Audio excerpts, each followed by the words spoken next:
E aí pessoal, tudo bem com vocês? Sejam bem-vindos a mais uma aula aqui no canal Bricklayer. Eu sou o Rafael Henriques e hoje a gente vai tratar de um assunto muito fera, muito legal. Essa aula tá do caramba.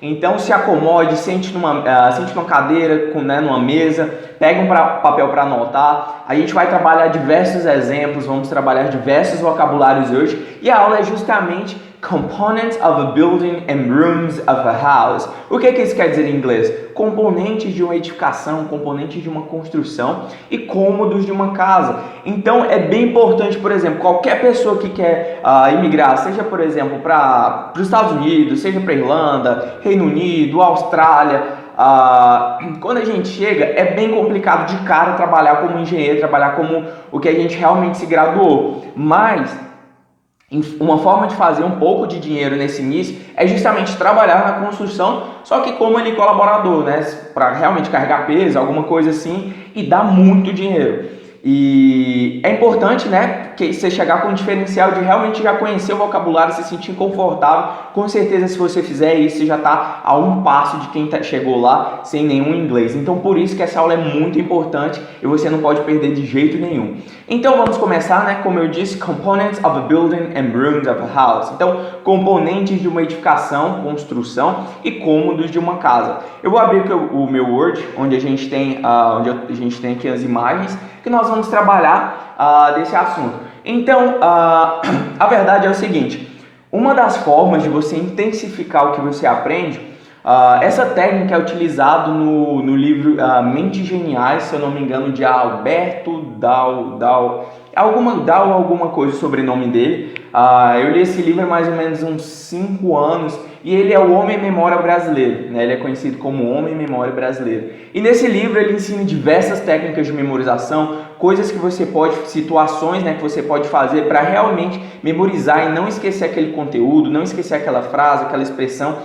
Esse livro é voltado, né, para memorização em geral, mas desde então, há uns 5, 6 anos atrás, quando eu estudava inglês diariamente, eu aplicava essa técnica e dava muito certo, que é justamente tudo que a gente aprender a associar uma imagem. Então é por isso que dessa forma a gente vai iniciar a aula com essa imagem aqui, descrevendo quais são os components of a building, né? Os componentes de uma edificação e quais são os cômodos de uma casa aqui embaixo. E aí a gente vai ter nossas frases de exemplo, a gente vai trabalhar a pronúncia.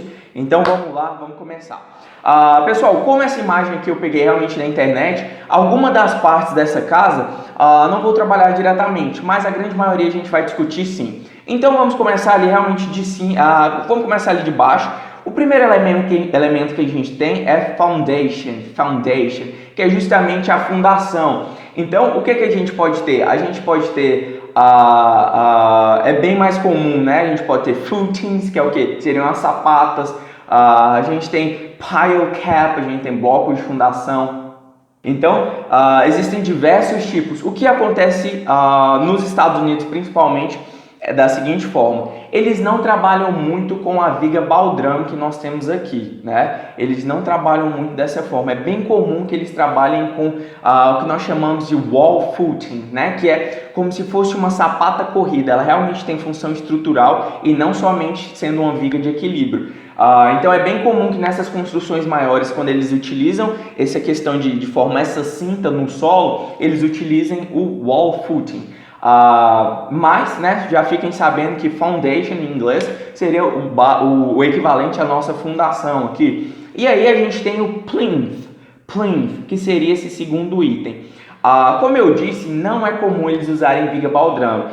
Vocês acreditem ou não, eu demorei um pouco, né, há alguns anos quando eu descobri isso, eu realmente falei, uai, a engenharia civil indiana, ela é muito parecida com a do Brasil. Eles utilizam os mesmos tipos de sistemas construtivos que nós, né? Bloco, estaca, os arranques de pilar, né? Viga baldrame, realmente é muito parecido, muito parecido. Então essa plinth, o que a gente geralmente utiliza é o que? Plinth beam, que seria o equivalente à nossa viga baldrame, né? Plinth beam. Se vocês olharem também aqui no outro lado no lado esquerdo, nós vamos ser stairs. Stairs em inglês significa justamente escadas. Então, como vocês podem ver, essa escadinha aqui é pequena, é realmente só para chegar da entrada da casa, né, da garagem, até the main door, né, até a porta principal. Então, nós também podemos utilizar stairs para as escadas principais da casa, né? A escada que vai do térreo para o primeiro piso, né? Que vai do ground floor, que é já essa parte aqui, né? O ground floor, que seria o andar térreo, e leva a gente, né, através das stairs, através das escadas, para o first floor, que seria o primeiro andar. E aí a gente pode ter first floor, second floor, third floor, né, que seria primeiro, segundo, terceiro andar, e aí por diante a gente vai. Beleza. Então aqui, se vocês olharem no térreo, a gente também tem door.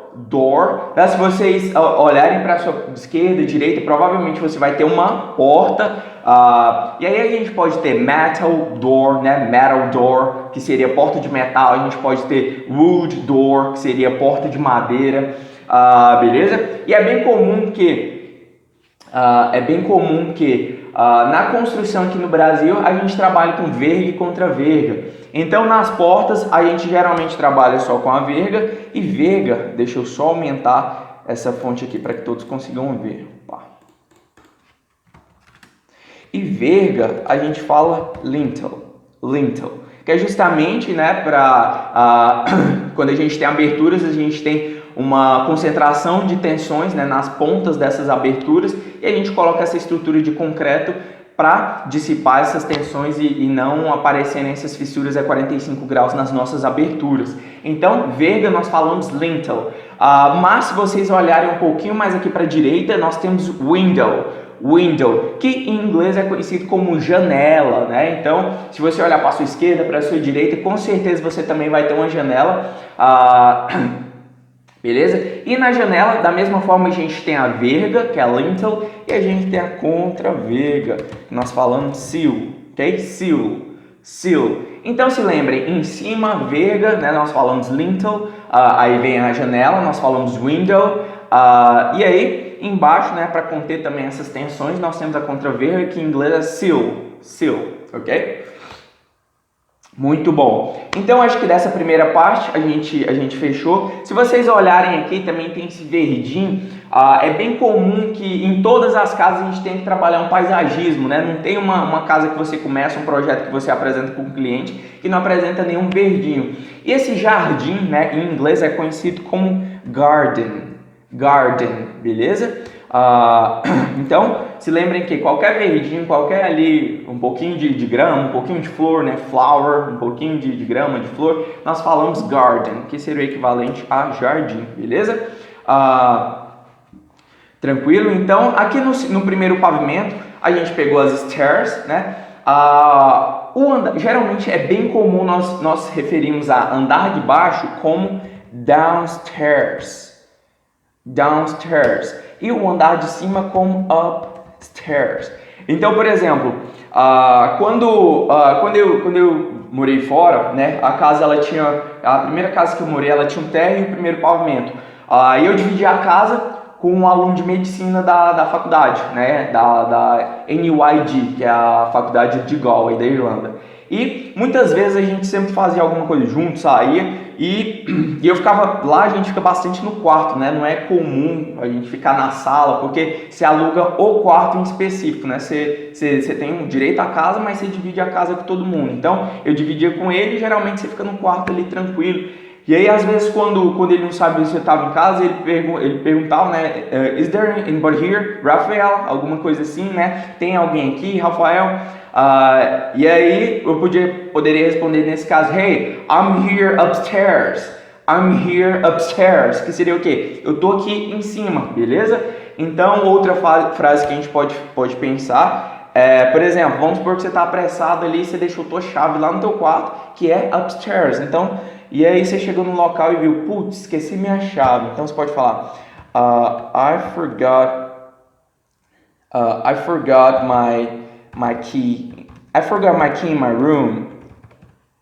Né? E aí você chega na sua casa e você fala, where is it? It is upstairs. upstairs, né? Então, é como se, nossa, você está no lado no primeiro pavimento, né? No lado, lá em cima, né? Subindo as escadas. Então, eu esqueci minha chave no meu quarto. I forgot my key in my room. I forgot my key in my room. It is upstairs, né? Então, tá lá em cima. Beleza? Tranquilo. Acho que primeiro pavimento nós matamos. Depois a gente vai vir discutindo quais são the rooms of a house, né? Quais são as partes da casa, em específico os cômodos. E aí a gente subiu, né? A gente vai para o primeiro pavimento. Se vocês observarem que nós temos a door again, né? A gente tem a door, né? A porta de novo. Nós temos a window. Aqui eles especificam aqui o first floor, que foi o que eu referi, né? Que eu mencionei para vocês. Primeiro pavimento. Nós também temos os pillars. Pessoal, é bem comum que eles não utilizem tanto pillars para falar de pilar. É mais comum, principalmente nos Estados Unidos, que eles utilizem column, né? Column. E aqui vale um detalhe bem na pronúncia, uma pronúncia dessas palavras. A pronúncia do N, né? Ela é diferente da pronúncia do M. Então, a gente não fala, essa palavra a gente pronuncia column, né? O N, quando nós pronunciamos, a gente deixa a boca aberta, column, né? Vocês podem ver que eu não fecho. Agora, se nós formos pegar, por exemplo, mamãe, mom, vocês podem ver que eu abro minha boca para falar mom e eu fecho para falar mom. Né? Então, a pronúncia do M, você abre a boca e fecha, você termina com seus lábios triscando uns nos outros. Então, mom. E essa palavra column, né? Vocês podem perceber que eu não termino a pronúncia com a boca fechada, pois a pronúncia ela fica com a boca aberta, column, beleza? É um detalhe bem pequeno, mas isso de fato dá uma diferença, dá um upgrade, dá pra ver que você é uma pessoa que está estudando inglês, que tua pronúncia está boa, então é legal da gente saber isso, beleza? Então, só para relembrar, não é muito comum que eles utilizem pillars, pois geralmente eles utilizam column, ok? E aí a gente vem para o lado de fora, terrace, né, que é justamente o terraço, é justamente ali, né, na varanda. É bem comum que varanda nós falamos balcony, então nós falamos balcony, ok? Balcony, beleza? Então isso é conhecido como varanda. E todas as vezes a gente tem que colocar esse guarda-corpo, né? A gente tem que colocar geralmente nas obras a gente tem esse guarda-corpo, a gente tem esse parapeito, né? Então esse parapeito, esse guarda-corpo em inglês é conhecido como railing, beleza? Então é bem importante que ele está bem fixado, né? Está bem chumbado. It's important that the railing is fixed properly, né? Então é importante que o railing, né? O guarda-corpo, ele esteja fixado corretamente, né? Porque realmente a gente sempre apoia ali, sempre está do lado, então não pode soltar, não pode acontecer nada.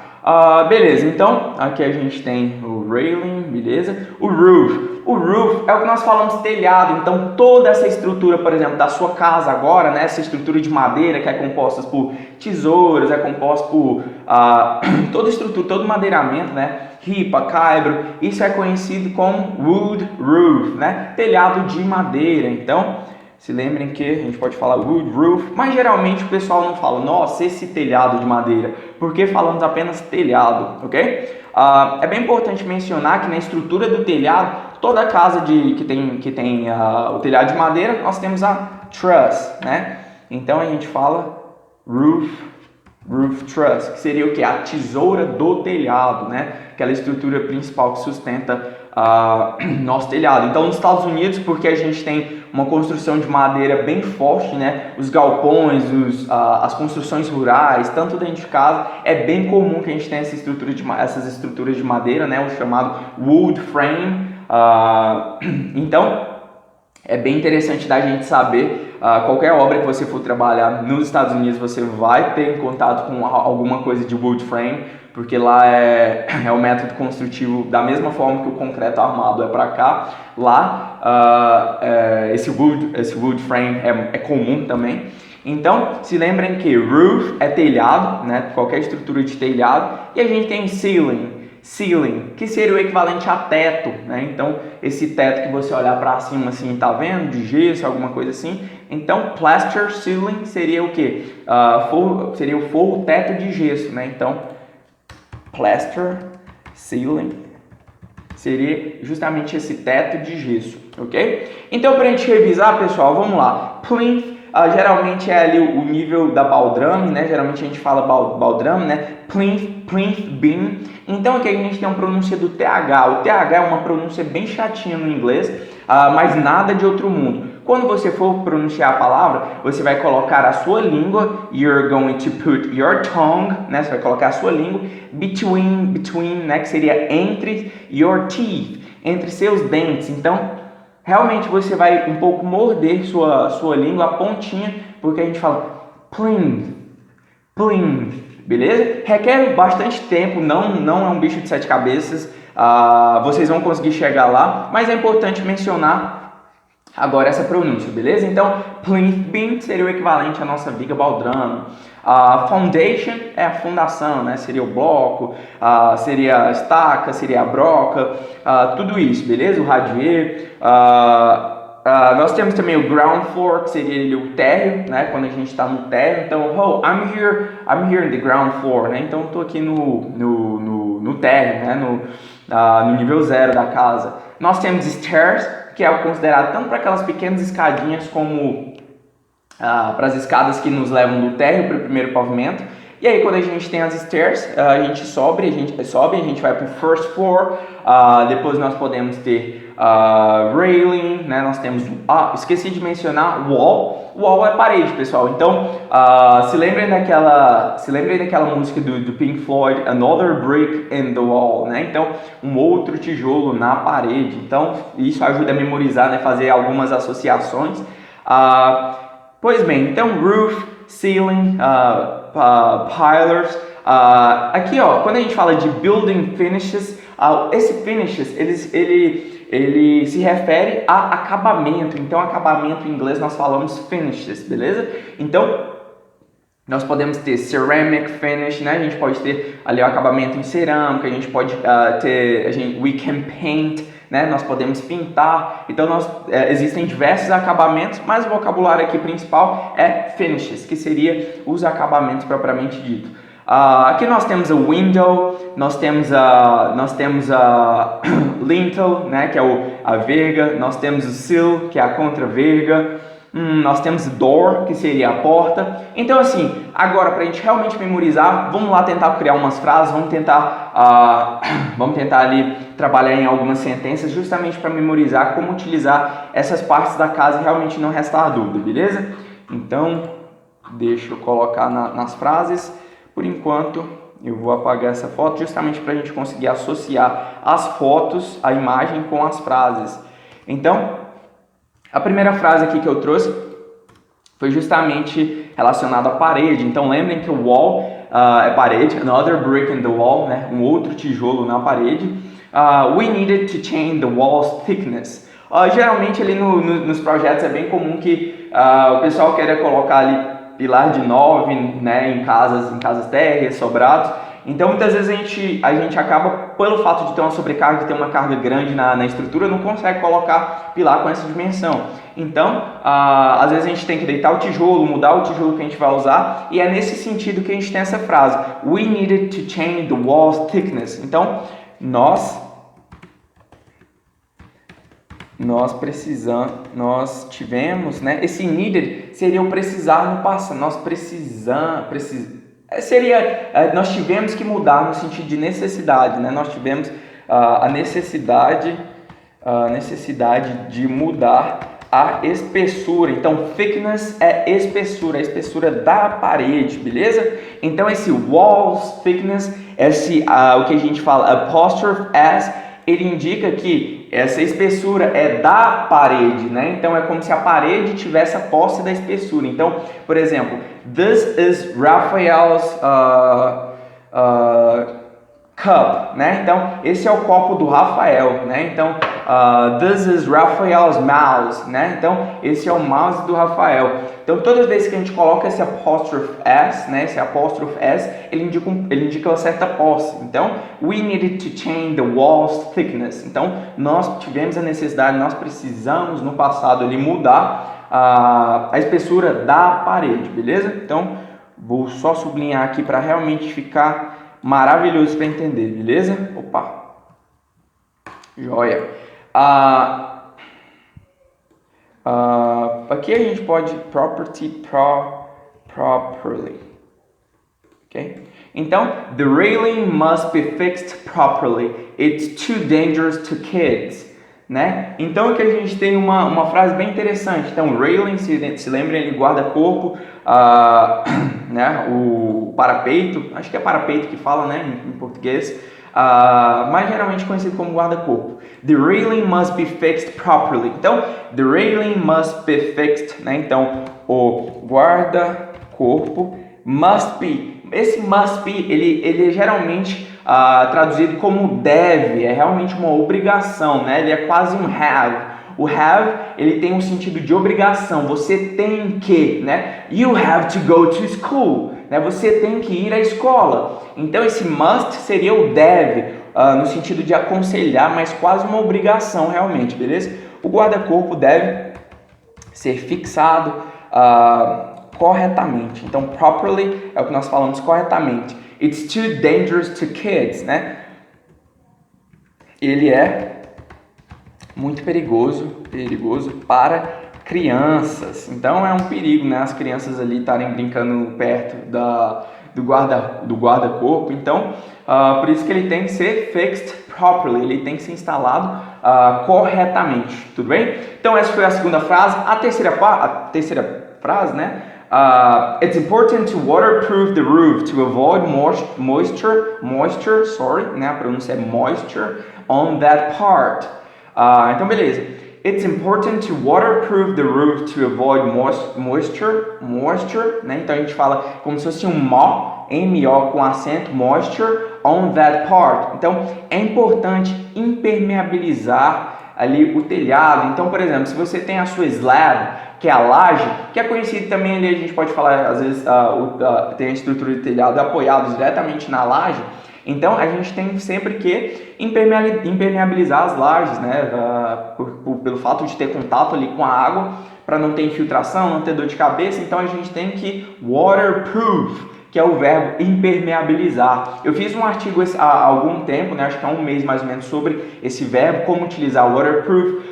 Se vocês quiserem aprender um pouco mais sobre impermeabilização em inglês, corre lá no site, tem um artigo inteirinho. Mas aqui nessa frase a gente tem It's important to waterproof the roof to avoid moisture on that part, né? Então é importante, então vou colocar aqui,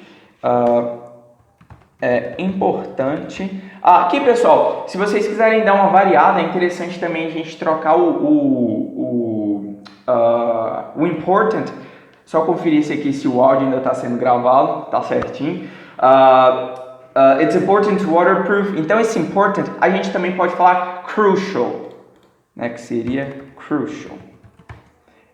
Ou então it's vital.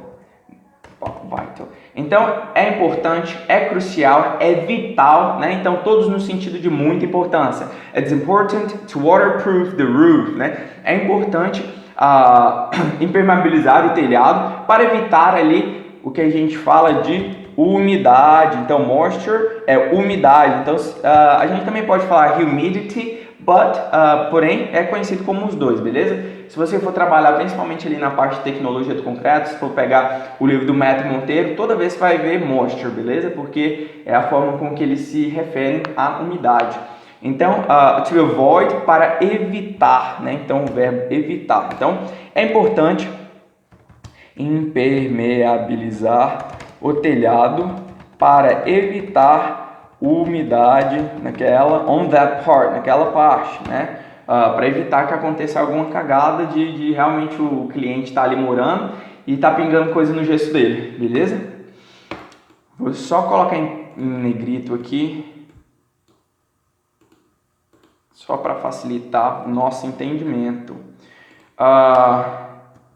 Então, aqui as outras frases que nós temos é: the finishes installed in the kitchen will be laminate surfaces in pure porcelain, né? Stoneware. The finishes installed in the kitchen will be laminate surfaces in pure porcelain stoneware. Então aqui a gente tem o acabamento instalar, acabamento, tá certo. O acabamento instalado na cozinha será superfície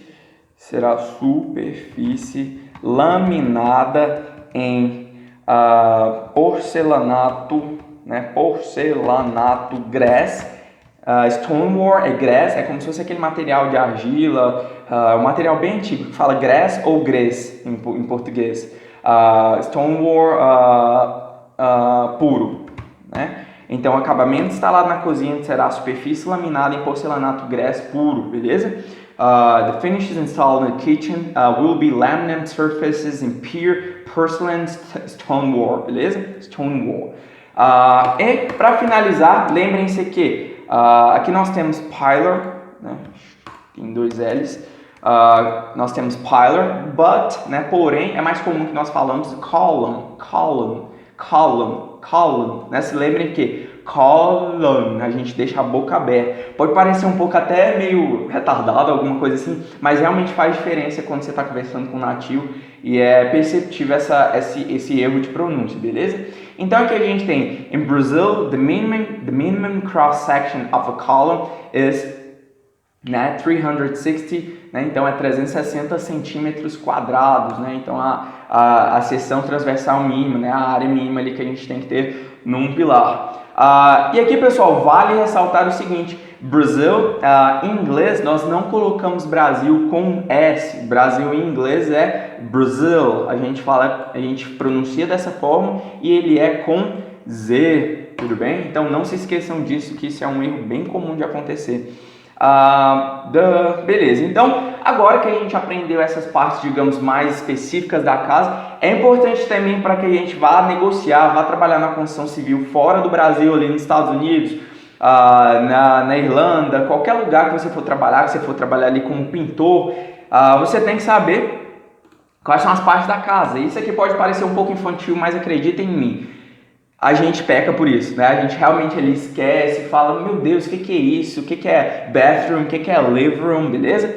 Então, iniciamos com house, beleza? Então, casa é conhecido como house, é lugar físico. E a diferença de home, house e home é justamente o quê? A house, ela dá a ideia do lugar físico, né? Agora, home dá a ideia de lar, né? Esse apego que nós temos ao lar, quando queremos falar, né, de meu lar, né, nós utilizamos home. Quando queremos falar o lugar físico, digamos, nós falamos house, beleza? Depois nós temos o bedroom, que seria o quarto, né? Então qualquer quarto que você for pegar em inglês, ele é chamado bedroom. Nós temos o bathroom, né? Bathroom. Para ajudar vocês, é como se essas duas palavras elas fossem junções de duas palavras. Então bed é cama e room seria cômodo, espaço da casa, né? Cômodo. Então cômodo da cama, que seria o quê? Quarto. Então no bathroom, bath significa banho, né? I will take a bath, né? Eu vou tomar um banho. E quando a gente junta quarto de banho, é o que? Banheiro, beleza? Então, bathroom. O terceiro item é realmente um dos itens muito bons, muito importantes, a gente não pode esquecer da cozinha. Então, dining room seria sala de jantar, né? Propriamente dito. Mas o pessoal acaba, às vezes, utilizando isso de uma forma mais maleável, porque cozinha, né, propriamente dito, nós falamos kitchen, beleza? Então, nós falamos kitchen. Tranquilo. Nós temos living room, que seria a sala de estar. Living room, né? Living seria tipo vivência e room seria sala. Então, sala de vivência é a sala de estar. Eu não tinha visto, mas kitchen tá aqui, beleza? Kitchen. Então, a diferença de dining room para kitchen é justamente que dining room seria a parte que você realmente tem suas refeições, suas meals, né? Então, geralmente a gente fala refeições, meals, beleza? E a kitchen é ali onde você cozinha, onde você corta tempero, onde você corta, tempero não, né? Vegetais, você corta carne, você tempera comida, onde realmente você trabalha ali com as panelas, beleza? Então, pessoal, para fechar, se lembrem, house é casa, né? E home significa basicamente lar. Bedroom seria o quarto, bathroom seria o banheiro. É bem comum que em aeroportos, qualquer international airport, né? Qualquer aeroporto internacional, ou então aqui no Brasil mesmo, você não vai ver bathroom, né? A gente vê geralmente toilet. E a diferença básica é porque bathroom é realmente um banheiro de casa, aquele que você tem em casa, e o toilet é justamente um banheiro mais assim, pro público, né, em uma sala comercial, em um lugar que você realmente ali num shopping, numa loja, beleza? Numa conveniência, num público geral. Dining room seria o lugar onde você come, onde você tem suas refeições. Living room seria a sala de estar, onde você assiste o jogo, onde você vê, onde você seca o Flamengo, você torce para ele perder na sua living room. E por último a gente tem a kitchen, beleza? Então, pessoal, essa foi a aula de hoje, assim, realmente do fundo do meu coração essa aula foi do caramba. Espero que vocês possam aproveitar, foi um conteúdo muito rico. Eu acredito que vocês não vão encontrar lugar nenhum isso, porque realmente foi preparado com carinho, foi preparado com muita dedicação e realmente está muito bem explicado. Espero que vocês possam entender, façam suas anotações e justamente um ponto forte é, associem o que vocês estão aprendendo com figuras. Vocês não sabem o poder dessa técnica de associação. Então, no inglês eu sempre utilizei isso, em qualquer outras coisas eu também sempre utilizei isso. E isso é realmente uma das formas, um dos ganchos de você fazer o teu cérebro memorizar alguma coisa. Então, pessoal, muito obrigado.